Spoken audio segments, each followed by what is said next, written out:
নমস্কার বন্ধুরা, welcome to আরকে sports. আশা করি তোমরা সবাই সুস্থ ও ভালো আছো। তো এই ভিডিওতে দারুণ খুশির খবর শেয়ার করার রয়েছে।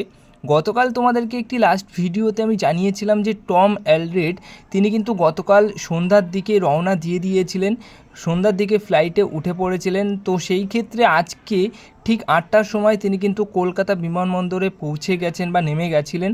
তারপর সেখান থেকে বিমানবন্দর থেকে বেরোনোর জন্য যেটুকু সময় দরকার সেই সময়টুকু কাটানোর পর, মানে অনেক চেকিং থাকে, অনেক কিছু থাকে যেগুলো সব কিছু ঠিকঠাক করে তারপর বেরোতে হয়। তো সেই জিনিসটা করার পর মোটামুটি 8:30 নাগাদ তিনি কিন্তু বিমানবন্দরের বাইরে বেরিয়ে আসেন। তারপর সেখানে কয়েকশো সমর্থকরা বা মেইনার্সরা তারা কিন্তু তাকে স্বাগত জানানোর জন্য গেছিল এবং তাকে স্বাগত জানায়। এবার তারপর তিনি কিন্তু গাড়িতে উঠে টিম হোটেলে আসেন বা টিম হোটেলে চলে যান। তো সেখানে টম অ্যালড্রেড প্রথম বিদেশি প্লেয়ার হিসেবে তাকে নতুন মরশুমের জন্য স্বাগত জানাতে কিন্তু অনেক মেইনার্সরাই বিমানবন্দরে গেছিলেন এবং কলকাতায় পৌঁছে গেলেন মোহনবাগান দলের নতুন বিদেশি প্লেয়ার টম অ্যালড্রেড।